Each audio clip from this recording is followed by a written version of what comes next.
welcome to Tavern Talk. We are a full spoiler live talk show based on the epic fantasy series Wheel of Time by Robert Jordan. My name is Ryan, and joining me as always is Jansen the Gleeman and Uber brother Dan. Hello. Not Lyft, Uber. Thank you all for joining us. We are going to continue our series called Read Reacts, and we are going to dive into Chapter 5 of this amazing book, The Wheel of Time and Philosophy. And Chapter 5, Dan, do you want to tell us who it's written by? Sure. It's entitled Nietzsche's Test of Time, the wheel as an existential imperative. And this was written by Stephen Michels or Michels. They are a professor of political science at Sacred Heart University and an author of Sinclair Lewis and American Democracy and the editor of Scenes from the American Working Class, This Hard Land from this year. It sounds like a cool guy. Yeah. And this was a cool article. This article talks about Nietzsche, and there are some parameters. He does say that he is only analyzing the first 2 episodes of the Amazon's adaptation, and that kind of adds, we're going to talk about that. Although there is a mention that he does seem to know the book, so it's kind of interesting that he chose to do the TV series. But anyway, so he gets to a broader audience. Yeah, that makes sense. Yeah, totally. And he is giving us kind of like a breakdown of some of key Nietzschean philosophies, theories, and adapting or kind of like merging them with the television show in this, what I thought was a really interesting way. Let's start just kind of like broad view. What did you guys think of this article? I like some of his insights. But again, I always struggle with just coming from the show aspect of this. And maybe that's because of where I started. You know, it gives me a jaundiced view. But that being said, I have studied Nietzsche before, and I believe Nietzsche to be extremely sound. I mean, I find problems in all people's like philosophies that they stick to. Because unlike the Wheel of Time, what does Robert Jordan say? That we owe a huge debt to the Greeks because his circularity isn't how real life is. And we owe, linear time to like the Greek calendar, to things always changing. And which is, oh my God, this chapter spreads into the next chapter too. Now that I think about it. So, I don't know much about Nietzsche. I kind of like, once I like opened this chapter title, I was like, oh shit, Nietzsche, cool. And I think I've always had this kind of like Nietzsche is cool, like idea in my head, because I've never really read him. But as like a punk rocker, I knew that he was like anti-authoritarian. He was anti-power in terms of like subjugating people in the ways that the world does. So I always thought Nietzsche was cool, but like getting into his philosophy, especially his philosophy of the Übermensch, and there seems to be like a callousness to it that I didn't know he had. But it's interesting. Nietzsche, like the only thing I really know about Nietzsche is that he went crazy, and Freud wrote this book about, I don't know if it's a book or a paper, but actually, well, let's bring in Joshy Poo right now. Hello, y'all. Yes, Josh, we're going overview of Nietzsche. Have you heard or read Freud's paper on Nietzsche and his psychotic break? Freud's paper on Nietzsche and his psychotic break? No. Okay.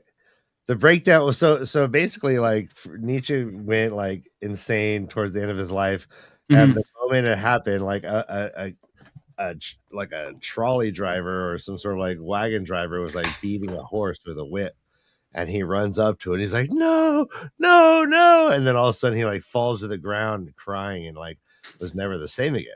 Mhm. Freud thought it was because the horse had a huge cock and made him emasculated him. He thought it was literally the horse cock, which is Well, I mean, fun. well, But every single thing that Freud says ends up with being something sexualized. So, you know, yeah. he was Freud, right about a lot of it. He was. yeah, But yeah, yeah. still, I mean, it's just like asking Russ Meyer to put a flat-chested person in his film. You know, it's like you know where it's going. Yeah, yeah. You know, Where, yeah. So, I mean, I think it might be the first time Freud like crossed into species and like us like looking at like what like elephants and be like, damn, I wish I wasn't so small. I don't know. I've never looked at animals phallus and like compared myself. I'll look at my fellow man and Uh-huh. anyway. So yeah. So it anyway. So I was just going into like my like ignorance of Nietzsche and how I used to like kind of think he was like the shit, but I actually didn't really. I've never read his texts. I've only really listened to a lot of people talking about him. So, Josh, Mhm. Chance read some Nietzsche. Josh, have you read Nietzsche? Do you have opinions about? Yeah, Nietzsche? I read a lot of Nietzsche. Yeah. I mean, I like Nietzsche as a critic of like the Christian worldview, and Uh, I mean, he gets a bad rap, a lot of times. is his like philosophy more like story poetry in a way? Like it's not necessarily like a hard philosophy. Is that one of the criticisms? It's like No, he's a very hard. No, it's very hard philosophy. No, it's hard philosophy. okay. God, you No, I guys look mean so not Christmassy. It's amazing. right. Thanks. Yeah. Starting early. All right. Well, So this essay starts off with Nietzsche's what he calls the eternal reoccurrence or the eternal return. The which eternal is return, the yeah. wheel, which is the wheel of life itself, the samsara, the birth and rebirth kind of process, which I had never kind of connected Ishmael or Damodred as being Nietzsche. Nietzsche, but Nietzschean. I mean, I guess they are, right? of course, well, because of the bitterness that you were talking about before. And it's like, and there's a fine line between like bitterness and someone who they herald as starting a revolution. Because that's where it all starts. Anger and like bitterness. Anger is an energy, right? Yeah. Yeah. Now there's this very like subtle distinction, and that Mhm. he like emphasizes. All events and experiences occur over and over again and in the same way. Mm-hmm. And that whole like notion. So Josh, he also then follows this up with like you could read this as like a metaphysical truth about the world, or you could read this as, how did he put it? It also be more a thought experiment, right? To challenge what he says, to challenge what we value and the choices we make. Do you see it as like he's saying this is the truth of the world, or is this he's saying this is a way to look at man and our like mortal, what we got to do within our mortal coil, right? Well, so I have a pretty postmodern interpretation of Nietzsche, in that, like, for me, it's the eternal return of the forever different. And difference is what's at stake here, not identity. And so it's not the same thing reoccurring, but it's the difference that's reoccurring. Mm-hmm. And which would be choice based, right? Like human choices, or it makes the difference. Well, so difference is the inverse of identity, in the sense of I am a being with a soul and a body and a personhood. So difference is the reverse of that, right? That everything but the I exists. Mm-hmm. And I mean, Nietzsche does say, like, and again, like the way that Robert Jordan brings around the world, like the idea of the wheel of time is very Nietzschean for sure, because it is based on samsara, it's based on stoicism, it's based on, it incorporates all of these ideas. It's I have to assume, and we had talked about associating the artist with the art. Yeah. But I have to assume with Robert Jordan being a Christian and going to church, that he does not necessarily believe this is the case, because there are religious options that do, kind of chase this idea and foment that. And Christianity doesn't necessarily do that. It's just you're done until God wants you, and then you go up to heaven. Then you go up to heaven. Yeah. So when we talk about like truth wise, it's interesting that it is absolute truth in this world. There is a world, there is a wheel, there are souls that are spit out. And I mean, so Josh, this article goes a little bit into genetics. It talks about the blood. Yeah, let's talk about that part of it. I love that part of it. But this is concerning to me. Then is the Ubermensch mentality, or this eternal return where things are the same? Is this then like a genetic? Is this like a eugenics kind of thing where it's like we want some Manetherian blood and everything, then we get a little. Go Ryan. It sounds like a cosmic caste system if you look at it. Like, yes, like Manetherian blood, like if you like somehow accept it and you're in a video game, you get a buff, right? You get like some sort of like courage buff or something, right? Like, like not just because of your mentality, but it's in your blood, which is interesting. I mean, we talked about that, right? Like, what are the genetics of the Manetherian people such that the savior comes to be through them? Yeah. And it's a really interesting question. Yeah.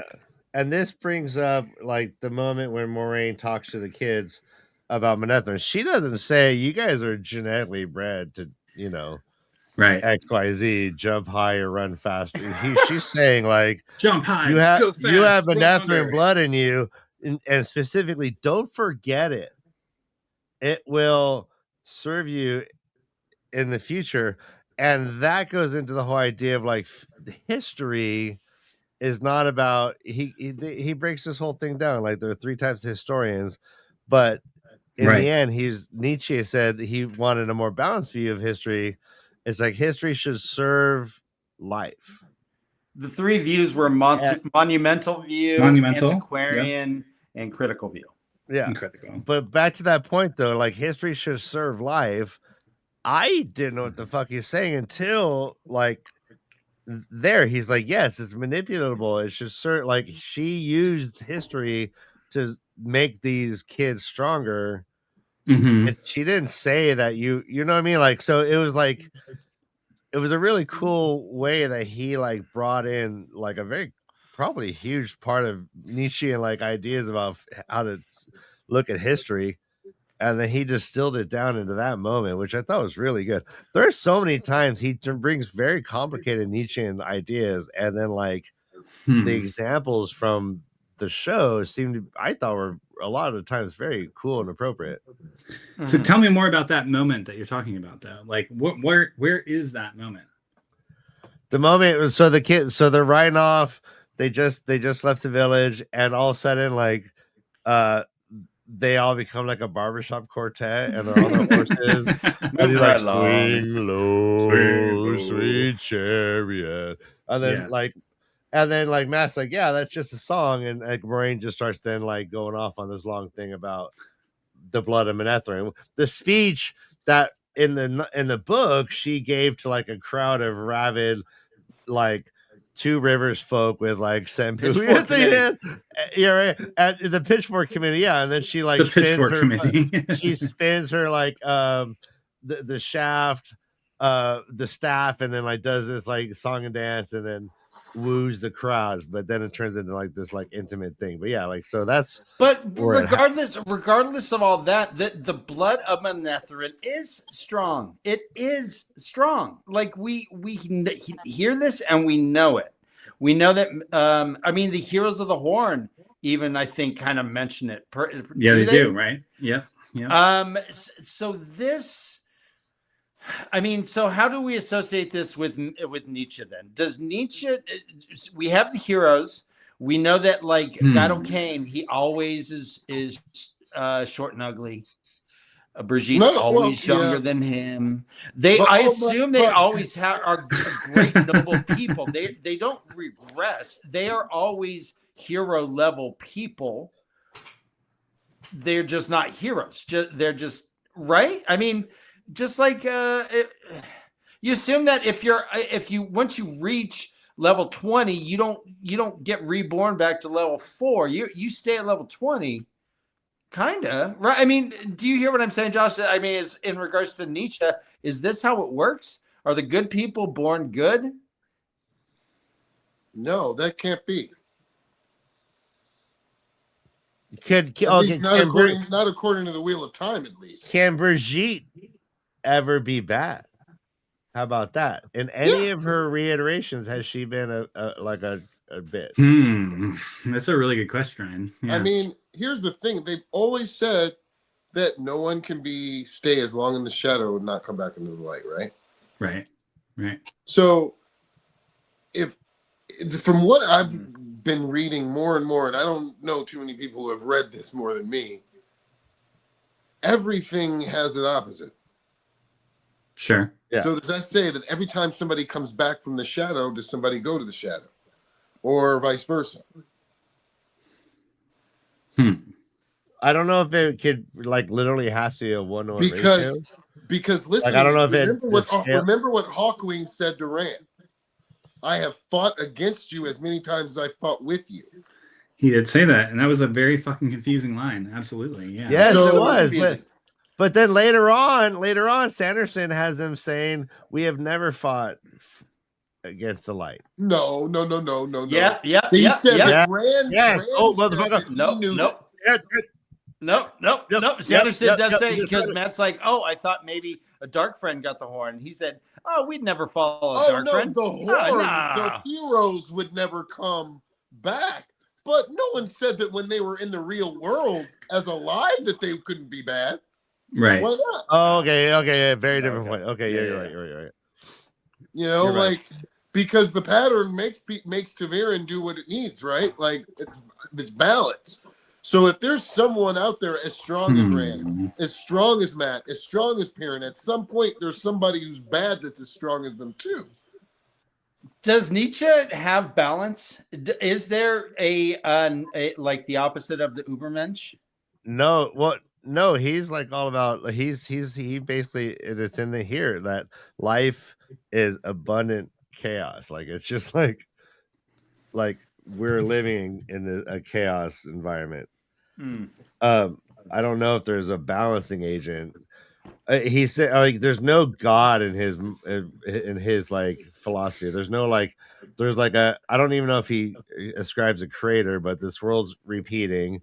We're all but like he does say to have a love of fate, which is amor fati. So the love of fate is that's an interesting phrase as well, right? You don't have a creator, but you embrace the inevitability. Was it the the phrase? The existential imperative. Can we disprove that we're not in a loop? No, nor can we prove that the other. We can't prove or disprove either. Like, I think I read somewhere that it's harder to prove that we're not in a hologram than that we are. That makes sense, but I more like it's easier to disprove that we're not than we are. Yeah. It's and that's I guess has always been my big bummer with a reincarnation cycle, in that you don't remember what you did. And so to me, that's the biggest bummer. It's like, man, I like what I got going on here. And like the fact that I would be reborn and have no knowledge of what happened. But yeah. Well, did you ever think about the fact that like reincarnation is wrongfully interpreted? Because think about this: the same exact amount of matter is in the universe, right? Mhm. All Yes. the same amount of matter. It's just distributed and used in different ways. Like, Yeah. So at some point, that same matter might go back into something else, reincarnating it, right? So, I mean, don't think that that's what the existential imperative really is suggesting. I think it's suggesting that you come back as a being, not as stardust and maybe as a comet. That you come back as a sentient being, correct? Yeah, but this is all because of human hubris that we have to believe how important we are because we're here. If we knew nothing of the birthing process, Right. and Josh, if I said, Josh, do you know that you actually were conceived because a guy ejaculated into your mom? You grew in her stomach. Ew. You grew in her stomach for 9 fucking months. You came out and for all you had for a whole year was titty milk, and it sustained you, and you grew big, and you learned how to crawl, you learned how to walk. None of this shit like you would believe if you didn't know that the birthing process. No, I wouldn't believe it. I'm like, I don't remember that. There's no way I remember that. The first thing I remember, I've always just been a kid or whatever. So we don't remember the birthing process. So shit. I mean, but we know it happened. Does a We know it cow or happened. a dolphin or a dog or a mouse remember it either? The birthing process? I would have to imagine no. Yeah. It's just, But we know that it happened. So that's why I'm saying, as far as like mysterious shit, it's like if you told me I came out of my mom's pussy and was tied to a cord, like attached to a cord that they had to cut, like that would be so weird. I wouldn't believe you. But it happened. But I was there. But I don't remember it. I mean, So- I don't know what you're saying though. Like, then So I'm saying just because we have proof that it happened, I know that this happened. Otherwise, Okay, yeah. I would. Yeah. So as far as past life or future life, along these things, I mean, shit happened to me that there's no way I can remember, and I'm okay with that, right? I guess I should just be okay with there being perhaps a form of life that even happened. If I don't know, man. Do you hear what I'm saying? On some level, it's like, if you don't remember it, is it meaningful? If it's not in your consciousness, is like whether or not is that is a thing, does that even matter? Except for us to be kind of closer to like capital T truth or whatever. But like if like, yeah, like all of a sudden someone's like, I've proven with scientific infallibility that there's past lives. If none of us fucking can remember any of this shit, then why is that even like worth Important? Yeah, right. Like that's it's like vestigial. It's not. Is that vestigial memory? Yeah, it's like a vestigial like truth. Like, oh, fuck it. All right. Well, we're all like, and Nietzsche would say, yeah, like there is power in forgetting. If we remembered everything about even our own life and choices, we would be held back from trying to pursue like the Ubermensch fucking Joe Rogan mentality. Like we're going to be better at all times. Like you're going to we wouldn't. We'd be like the wolves. In that they remember everything. They remember everything. The wolves remember all. Yeah, they remember everything. Yeah, they're stuck on 4 legs, man. Like they're like they haven't evolved to like human. I don't know. Yeah, that would be nice. Like like elephants remember everything, but like they don't always seem happy. I mean, this is another one of these essays where it's like the show and the books are held in disregard for one another to some degree, right? Absolutely. Well, and this author really has no problem shitting all over the Tuathawan. Right. Oh, the spite that was thrown at the traveling folk in the way of the leaf. He said that they help barely, or what is it? Hold on, it Well, says see, and Barely. this comes from what I was talking about before. Why I always have a sort of disdain when I see these are coming straight from the show, because the Tuathalan hold a highly, highly, important part in the books. Mhm. They symbolize a extremely, extremely, in so many ways too. And in a lot of ways, oh my God, I can't wait until the next chapter that we talk about, because there's so much that I want to jump into, because I've already read this stuff. I don't. feel like Arr. but I think looking at the Tuathalan and shitting on them is pretty much just like they were shit on in the books. Yep. Yeah, you know what? You're probably right. I mean, it's the guy says here, quote, the best thing that can be said about the Tuathalan is that the religion is not a cult, since they all leave the wagon when they're 20 years old and don't need a return should they choose not to. That's like the only thing he says.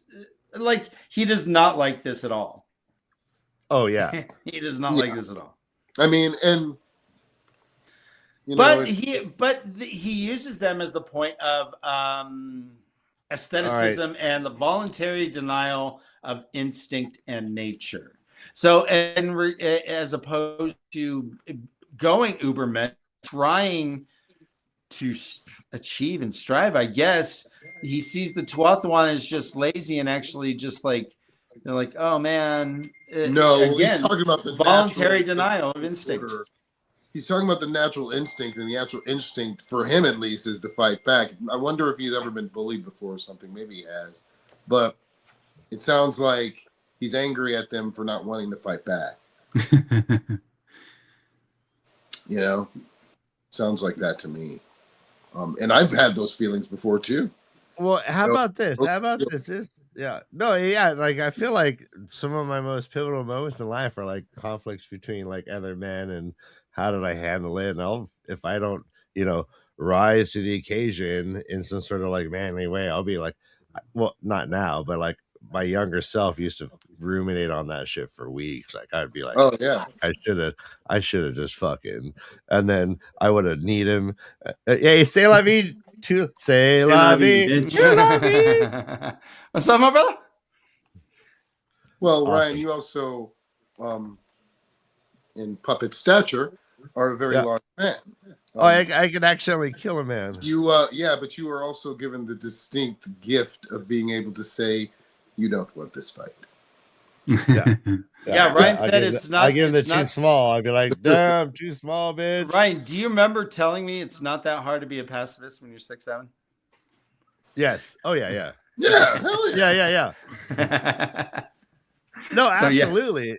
No, we're feeding our own privilege, I think, Ryan and I, by our size. I'm trying to teach this to my son, who is 11 years old, 160 pounds. The doctor says is going to be 6'5" to 6'8", and he's going to be like 300. And I tell you, he asked me, "What do I do with bullies?" I was like, "Son, if somebody's bullying you, then you should be really, really worried, because that's a very, very, very scary individual. No one's going to do that. You have to be a superhero. Be a pacifist. Seriously, that's what you do when you're that big. Either that, how many times he's destined to a life of like turning a corner and women just literally going, ah! Oh, I'm so sorry, you scared me. Like I can't tell you how many times this happens to me. Like I'm a monster out of a fucking movie, and I'm just walking. The bass player in my old band was 6'7", and we walked into a grocery store, and a little child grabbed his mommy and pointed at him and said, "Mommy, is that a bad guy?" Oh shit. My bass player was 6'7" too. What do you know? Yeah. No, that's so funny. I was there. Dan, Kelly was like fucking 3 years old, and we went. Remember, we used to go to the laundromat, and there's a 7-Eleven like 2 doors down. I walked into the 7-Eleven 2 doors down, and some biker dude walks in, just a fucking fucker. Like like gray everything, fucking big. fucker. So like, all right, go on. and like Kelly grabs me and goes, you know, like that's a bad man, that's a bad man, pointing to him, and I was like, oh shit, and he did not take it well. He didn't laugh. Shit. He fucking gave Kelly a fucking mean look. I was like, oh, that's it's so funny. Oh, all right.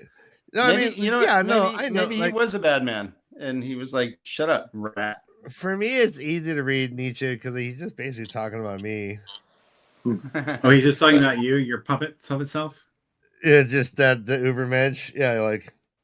Well, let me get into this just a tiny bit. So it's suggested here, and he says it straight out. He says he's talking about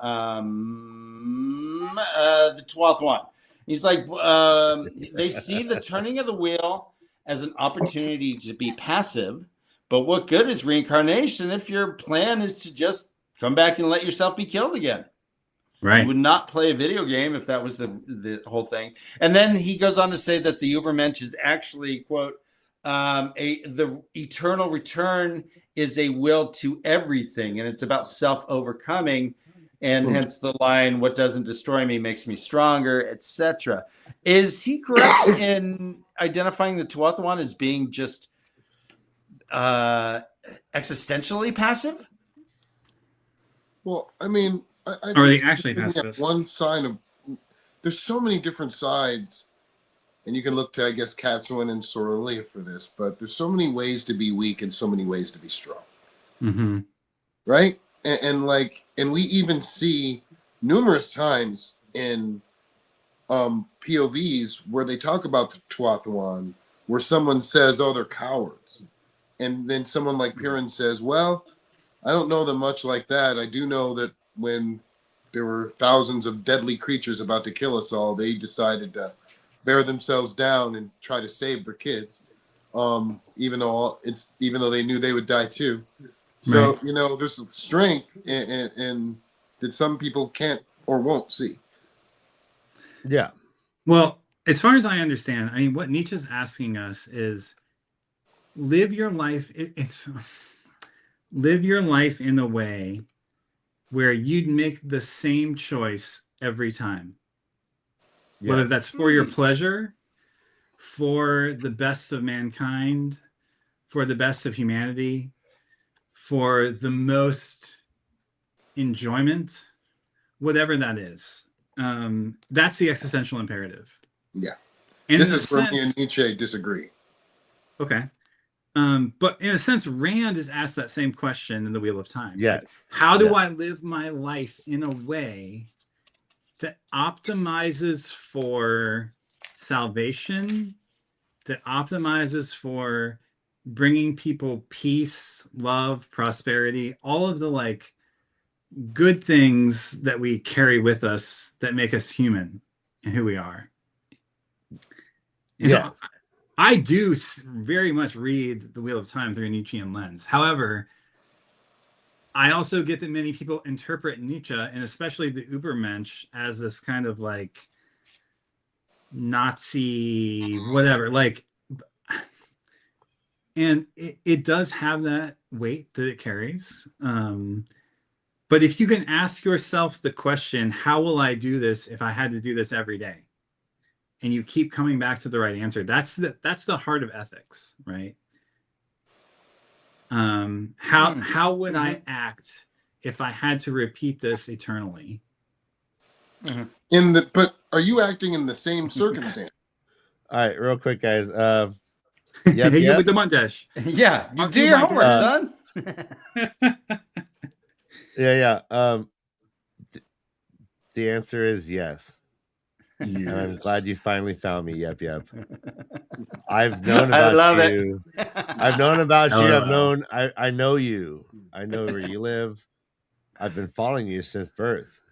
I am your father. Yep. So I am your father. If Rand lived his life in the Nietzschean fullest, would he act? And I think he did. Like, Rand is the Ubermensch in a sense. He would act every time, right, to save the world, to But he carry did it differently this time, right? He did it differently this, and that's the repetition. Yeah. And that's the eternal return to the forever different, is like, okay, I'm bringing with me this change, and this change is the thing that will transform everything else. That's the messianic message, right? Well, yeah. It quotes Loyal here when he says, "We are all the heroes of another age's legend. I think it's time we start acting like it." Is that more or less correlating with what you're saying? Say that one more time, Dan. I'm sorry. No, I hate that. I hate that he said that. It said, I'll do it again, and then we'll discuss. It says, "We are all the heroes of another age's legend. I think it's time we start acting like it." See, and that's the opposite of. I mean, like, so what Josh was saying, like, unless the one person Rand was able to change the future of everyone, right? Like, this is where I'm struggling. He's talking about everything recurs the same way all the time. I don't understand where our choices matter, but no, but it does. Also, like, it means you always have to surf that edge. I mean, again. Let me just say, I got laughed out of my Nietzsche class at New College because I interpreted through a Deleuzian postmodernist lens that, like, even my teacher was like, "You're fucking out there, dude." So yes, I'm presenting something that is not normative. No, but I'm vibing with everything you're saying. Like, already, like, I've yet to disagree. This is how I live, and this is how I want to live. Like, I see Rand as like, you're gonna make that decision. That is the hardest fucking decision of your life every time. Yes. That's the moment of eternal return right there. Like, that, yes, I will do the thing. I will continue to live. I will continue to be the one who carries the world on my back. And we see Rand do that throughout the novel over and over and over again. Right? I mean, I want to hear what you have to say. I know you all have such deep thoughts about this shit. So no, I'm learning. No, but I'm here to learn too. Because I've not taken a Nietzsche class, so this is the only deep thoughts I have about it. It's like, see, for me, I have crafted my entire life to do something different every single day. Yeah, that's different from my jobs. Even I don't. One day, you know, like, I don't know if you guys have been watching. I posted to some of you guys. I've been in a cell block the past couple days. Fuck yes. I just became the cameraman last week because they couldn't figure out how to get the cameras in that small corridor without getting seen by the other cameras or the booms getting seen. So we had the ingenious idea of using the cops' body cameras as the actual film. Dude, fuck yes. So me and the other 3 prison guards were filming. And we got DP bumps for that too. Let's go! Yeah. But that's amazing. So yeah, but I live my life so because I crave difference, having something different every day. I went hitchhiking on a whim just because of that, you know. And I went from Cleveland to Brazil. Damn, Dan. Sometimes I use my left hand. So I like. Be different. So it's like savage having a philosophy or trying to follow a philosophy where I even in any way say that I have to do the same thing tells me that I wouldn't probably because of the circumstance I'm in. Well, I don't know if he's saying that though. I mean, the whole mantra, whatever doesn't hurt you makes you stronger, is along those lines of going and doing, correct? Am I right on that, Josh? So I mean, I interpret Nietzsche through a lens of difference again. So I'm exactly right there with you. Like, what returns is not the same. It's not identity. It is the everything else. What is repeating over and over and over again is the opportunity. Right? I agree with that definitely. Yeah. And that is where difference falls in. And that's where it's not the return of the same. It's not the eternal return of the same. You aren't looping on an endless fucking echo. And that's even what Rand says. We get to try again. Yeah. I mean, I felt like the Wheel of Time edified me in the sense of like, this is how I read Nietzsche. That someone makes a choice that leads them to lead a life that's different than the repetition that they've had before. And Rand is that. I mean, I don't know if you watched our first time reader show, but that was my argument the entire 3 years we were doing it. Like, Rand is unique. Rand chooses to be different than all of the other dragons before him. And that's what causes this book, The Wheel of Time, to be this turning of the wheel, to be the one that we're reading about. That's what allows him to become the savior. That allows him to break everything. That allows him to transmute bodies. Allows him to do all the things, right? And this entire book was made for discussions. Yes. It's so great. Because now, I mean, you guys all know where we're going next. Because, I mean, everything we're talking about is segueing directly into free will. Mm-hmm. Yes. Yes. You know what I mean? Absolutely. Absolutely. Yeah. Oh, the next chapter is about free will. Yeah, we'll get there. I know. Be disciplined, Jensen. Oh, sorry. Jensen. I did this before. I'm sorry. You know how I get, man, when I read ahead. Yeah, no. Sorry. What does this line mean to you in correlation to the book?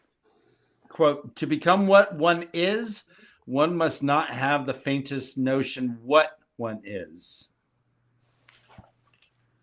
To become what one is, one must not have the faintest notion of what one is. Yes. And the second what is italicized. Correct. Is that Nietzsche? Correct. Yeah, it's in this, Because So this also is like Confucius and Sun Tzu as well. I was about to say, so this is, I mean, Dan, you're getting like literally to what I wrote my thesis about in college. Like, this is the essence of difference. That phrase, that thing, is the moment, and it is. It's Lao Tzu.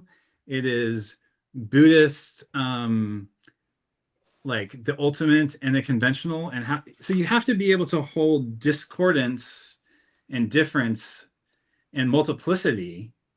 Yes. That there are multiple truths that all are happening on top of one another simultaneously. Yes. Right. That is what that sentence says. That in order to become what I am, you must abandon all of the thoughts of what one is before, essentially. Right. You know, they talk Henry Aslan, if you guys know who that is in the books. Mm-hmm. Yes. He mentions this in the last battle, that the women were learning faster because they had no perceived notion of how to use a sword. Mm-hmm. I love it. They weren't attached. This goes back to also Sun Tzu, where they tell a story about his general, who told him he could make all of his maids fantastic swordsmen. And he ended up doing that very, very horrifically, but this goes along those same lines. I wonder if Robert Jordan had read Nietzsche.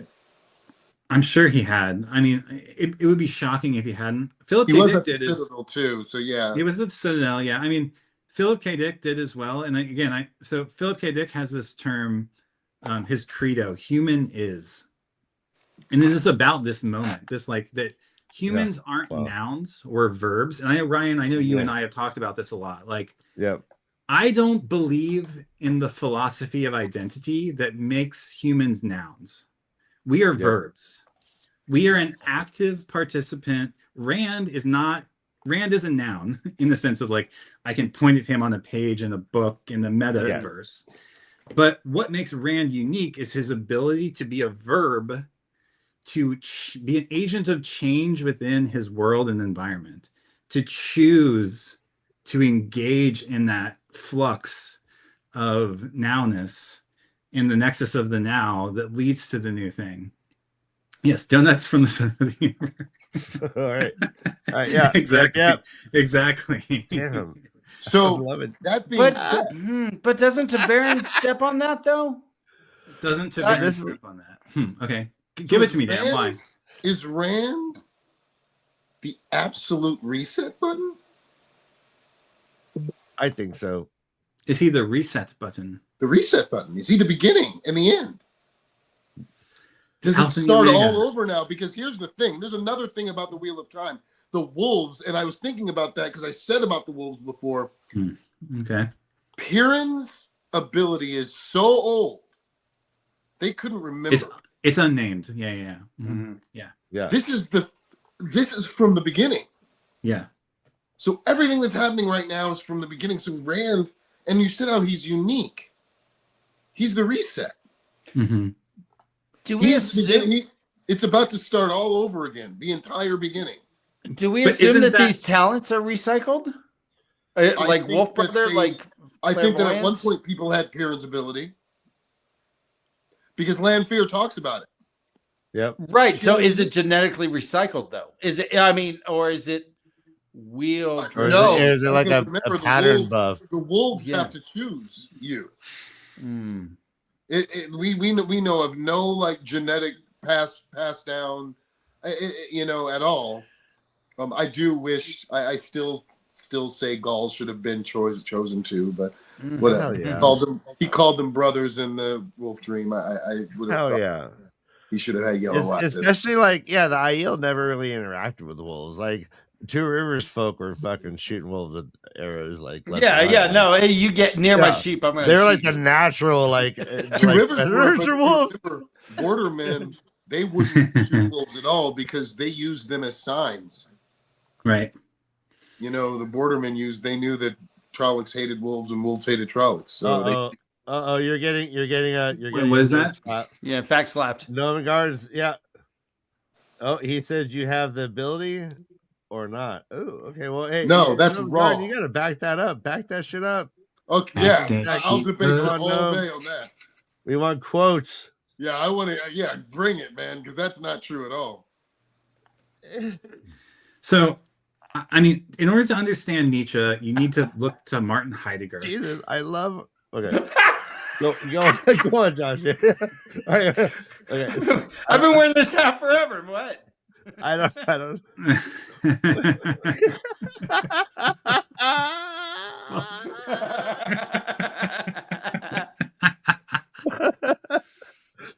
All right. Some funny people in chat tonight. So Heidegger talks about the idea of being and the idea of becoming. Yes. And again, I'm going to go back to this idea of like noun versus verb. That's how I like to like simplify it as much as I can to like bring it into my everyday life. Like Rand as a reset button. I love that idea, Jansen. Like I hadn't really thought about it in that way. But yeah, he's the verb. Rand is the verb of the wheel. And it's like, because that, and that's sort of what free will is in a sense, right? And I know we're going to talk about this more next week, but like to become, the act of becoming itself is what Rand is doing. That's what makes Rand unique. That's what makes Matt, obviously, I mean, really that's what Tavernness in a sense is like this sense of becomingness that is going on if we had to look at it through a philosophical lens, right? Now, granted, it's also like fucking with reality and like whatever, wolves are being born with 5 legs and like people are marrying and divorcing and like whatever. Shit's getting shaken up because that's the way the textual reality needs to represent the churn. But in a sense, it's that becomingness that is what is going on with the Tavern. And what Rand ultimately does when he encounters the Great Lord, when he encounters the Dark One, is he puts this static, like you can imagine, and again, this goes back to Gnosticism for, again, referring back to the First Time Reader show, like the idea of this that God is not good and evil, that God is not just good, but there is a God that is all of good and evil combined together, that is not self-aware that it is good and evil. That it's just everything, right? And then within that, there are 2 awarenesses that arise, of which we are part of, right? One is the good quotient, and one is the bad quotient. And you can see the Dark One and the Creator as those self-aware identities within this manifestation of the creation energy, as the things that are banging against one another. And Rand is the verb that allows those 2 static nouns to engage with one another in a way that allows for the world to transform. Is he the only verb? No, I think Matt is a verb, and that's why I refer it back to Tavernness. Like there are other people with free will. Perrin certainly plays a role. So do all of the women who I think are Tavern, which I know we've not gotten into in this show, but like, well, it seems unfair that like Egwene and Nynaeve are not Tavern, right? Yeah, Robert Jordan specifically said only the 3 boys are Tavern in the novels. Like all of and I understand why on some level. It's like, yeah, like it makes their accomplishments more great, you know. Here's the thing. We You got to remember that Egwene and Nynaeve and Elaine, for sure, all of them. And Elaine, yeah. They all had tutelage that the boys never had. They did. Yeah, that's true. Like Nynaeve was chosen to be the wisdom at a very early age. Egwene was also chosen to be the wisdom at a very early age and taught by Nynaeve. Elaine was taught by the best in the world from the very beginning. Yep. She even said in one of her POVs, by the time she was 12, she could have done things politically that Aes Sedai wouldn't have even seen. And so, I mean, they were very capable. Yeah. So I do love the counterplay of that with our own, like if you were to look at like the woo world of like YouTube and blah, blah, blah, right? Like the healthy masculine is the like ordered creating progress, blah, blah, blah. Let's show them the healthy. Yeah. Dan, let's show them. And the healthy feminine is like breadth and flow and all of these things. And I think it's interesting that the men in the Wheel of Time are more of the feminine energy in a sense. They're more of the yin energy of this like flow and formlessness. Well, that has a lot to do with the taint. It does. It absolutely does. Whereas the women are, again, tutelage, have given tutelage, and then shaped into this kind of much more yang energy, masculine teaching path that leads them forward, as opposed to like Rand and Matt and Perrin, who are all just like thrown into the fucking pit of wolves. Okay, that's not the right pit of lions. Vipers, den of lions. Yeah. Thrown to the wolves. Pit of vipers. Thrown to the wolves. The pit of vipers. There we go. I'm mixing and matching a bunch of metaphors there. No. What? Wow, no pants. Yeah. Jesus. Do you think any of us on screen are wearing pants? I don't have any pants on. What about you, Jansen? Yeah. Well, I'm not going to stand up. That's right. Yeah. No, yeah. Camera will be off before I stand up. If you've never gotten an invitation to be on the show, we always say no pants. I'm really looking forward to next week's conversation when we talk about free will, because I will get into Tavern more. And Josh, we are on opposite ends of the Tavern spectrum, in that you feel that Tavern have the most control. I think we were reading a story of Rand nearly getting torn apart by the pattern forcing him to get into a position. And so we'll get into that a little bit. Yeah. I can't wait to talk about this one because no, it's funny. I think the opposite too, but also I totally agree with Josh. I've never thought it in the ways that you thought it, but I felt like I agree with Elon. Yeah, and then with who? And then it goes. I agree with Elon. Yeah, just blow it all up. Yeah.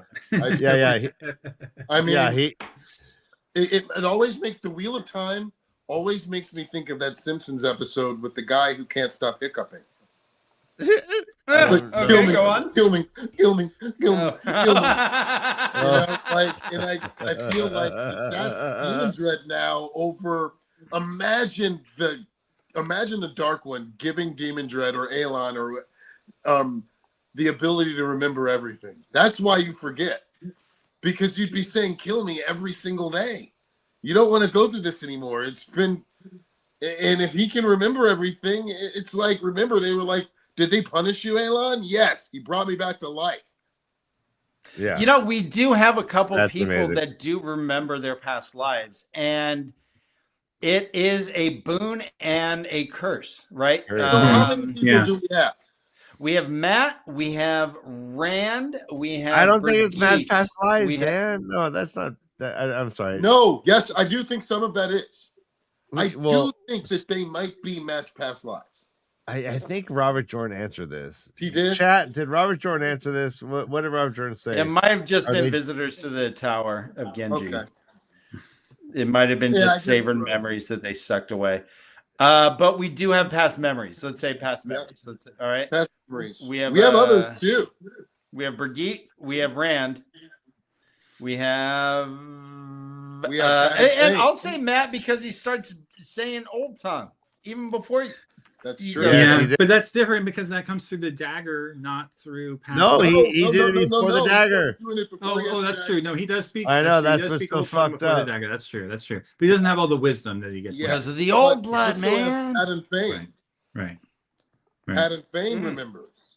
Dan, that'd be like as if Oh. like you and I were like in the neighborhood and some street tough came up and wanted to fight us, and all of a sudden we just Okay. like yelled in Gaelic. So Jansen Yeah.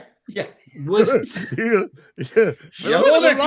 Was Patton Fane inhabited by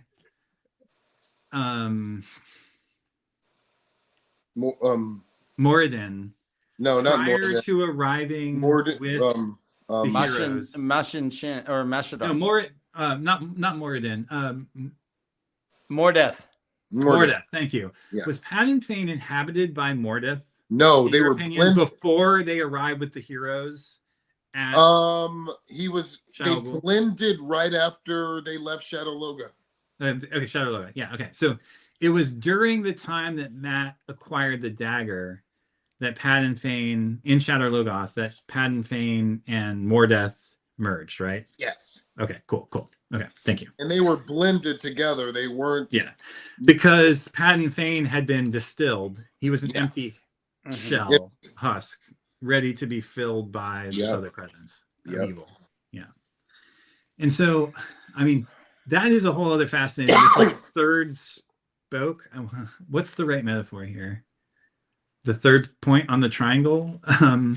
Of Yeah, the good and y-axis, evil. the z. The X, right? z-axis. Yeah, the z-axis of on the good and evil graph, where Mordeth and Machin Chin come in during the last battle and that whole thing. I mean, that's a really fascinating aspect to all this. We have the most sentient being in the entire Wheel of Time who has the deepest, darkest, oldest memory.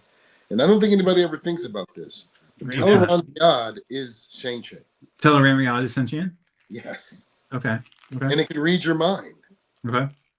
Oh, shit. Teleran Riyadh is sentient. Okay. So when Rand in book 2 or 3, when Rand witnesses the battle in Tel'aran'rhiod, where like they blow one another up, where they have the energy battle with like Balefire, before we know what any of that shit is, when they're like hiding behind the wall in the world of dreams. What book is that? It may have been book 3. Winston, I'm you're talking thinking about the maybe fight Book Dragon 3, I Power? think. Book You're 3. talking about the in fight? Tyr. The Is that fight. The fight in Tyr. You're talking about the one with him and Not Ishmael? not when Rand fights Ishamael, but before that, one of the first times we see Tel'aran'rhiod,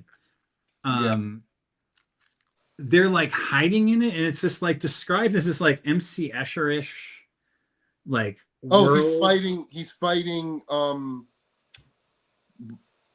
Mhm. Robin. Yes. And yeah. And they do, and Nynaeve's there as well. Yes. So that scene, and I know that happened so early that we don't have any of the scaffolding of the world building and cosmology yet. But I'm really actually interested. That is one thing I want to reread up until with my having finished the series. Now that you say that, that's a highly, highly underrated scene. Mm-hmm. That's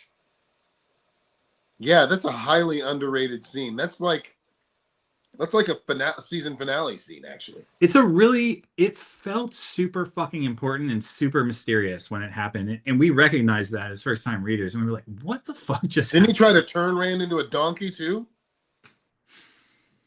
Maybe. Yeah. Rand started getting hooves. And then he turned it back because remember, he filled it with water and piranhas were biting him too.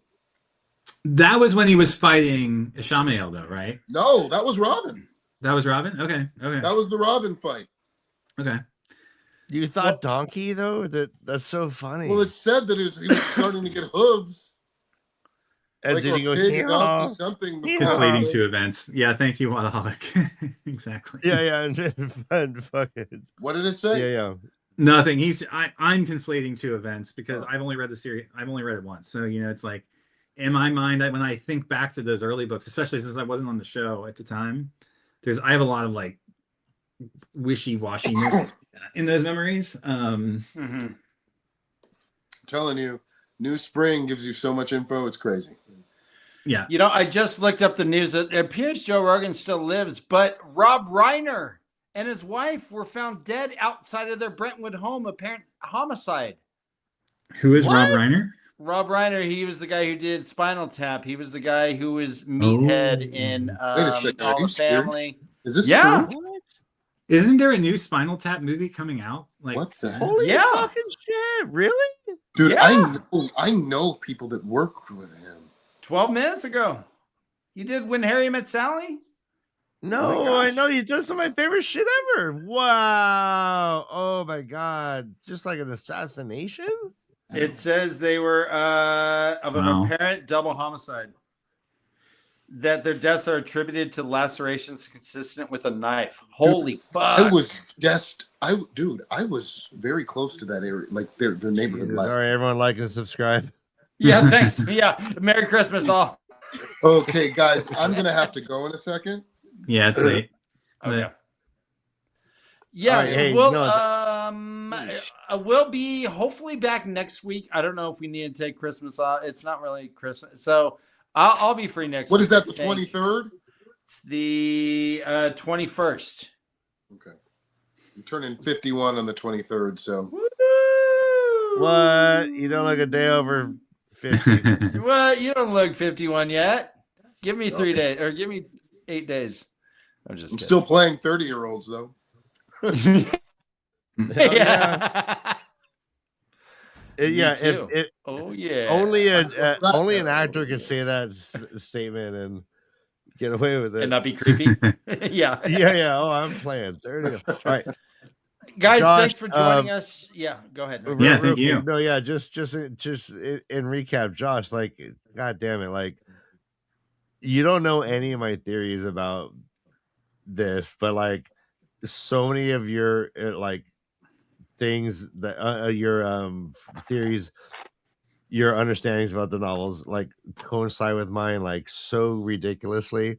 Oh, really? I love it makes this. me so happy. It makes Really? me so happy. Like Dan and I have argued forever that Dan's like, no, this is gonna happen again. Like Rand's gonna be again. I was like, no, Rand's different. And you're the tiebreaker, so I win. Dan, you Yep. need to No. bow We'll down. talk about next week. Next week. No, is the bow official down. So, All right. Wadaholic does have a comment here about me referring to Perrin observing Samael, Belial, and Ishi on the Escher bridges. So that was the scene I'm talking about. Okay, that was in the very first book then. That is book 1, right? Mm-hmm. Yeah, Where does that's he when he meets Brigitta, and Brigitta tells him not to go into the So tower. that is somewhat Tellerandrianish, though, right? So I believe that's Tellerandriad that he's witnessing there. or and that's in what- the Anytime You're- Aaron's dreaming, he's in Tellerandriad for sure. I agree with that. Right. What And about the we wolf obviously dream? didn't know that, and that's why But when I he's mean that also there's no using scaffolding. need the whole time. Oh yes, right. Need. Mm-hmm. And that's why I say it's ancient. It knows what you need. It's Well, you know? where did Rand fight those Forsaken, though? So when he goes and sees the black cord that's attached to them, is Yeah, this he's Tellerandrian? No, it's in the space that he goes to when he fights the Well, Dark they're One, skimming. right? Where he sees the true power connections. yeah, Yeah, where they go, where they He do the witnesses skimming, true right? power there, not one power. yeah, Has to Yeah. be. exactly. Guys, Lord, I'm seeing a two lot of new friends here. I'm really glad to see you. I hope you're having a really nice night. And Oh, please like and absolutely. subscribe. Yeah. I'd love for you to be back when we talk about stuff all the time. This is great. Well, thank yeah. you for letting me spew my non-traditional views of Nietzsche and understanding them. Thank you. My pleasure. Bro, Be here. I feel like this is one of my favorite shows I've ever been a part of because I felt like we were back in the studio just talking. And we were there. This is golden That's for me, awesome. man. We've been stoned having these conversations before, 100%. Oh, absolutely. Next All week right, we well, will be talking free will. Go ahead, Jansen. I'm sorry. I'm about to go do just that. Okay. Bye. Good night. Have a well. great night. Yeah, we all right. are. We will be back. Thanks for sharing hopefully this next week. It was fun to watch your adventures. Mm-hmm. Yeah. Break legs, Jansen. Break legs. Thanks everyone for joining us. Thanks to everyone who was there yesterday. It was a fun marathon that we pulled off, and it was cool seeing all our friends there supporting. So thanks a lot, guys. What did I miss And yesterday? we hosted the Watt Idol Holiday Extravaganza, a Nice. 5+ hour Lollapalooza, Event. memes, songs, and guests, and all kinds of Cool. frivolity. Hell it yeah, was fun. dude. Awesome. So yeah. So we had some fun with that, and I think we had a couple people in the chat. What C'est la vie? Avi is a new friend of ours. I hope, Ryan. Right? Yeah. Yes, he was. Yeah, he was in the chat. Yeah. So anyways, yeah, we'll be back next week, hopefully. If we won't, we'll be on Discord and let you know. And if you want to hop on our Discord, we may have a pants off party. Why not? So hop in, and I love you all, and I'm proud of you. The year's almost done. You've made it, guys. It is. It's amazing. Well done. 2025. Yeah. More. Yeah. Go suck out my and titty. ho ho ho. Yeah, go. Oh. Go. Yeah. Go All right, show run Gen for your Zers how to have sex. lives. Run for your lives. This is the way to leave.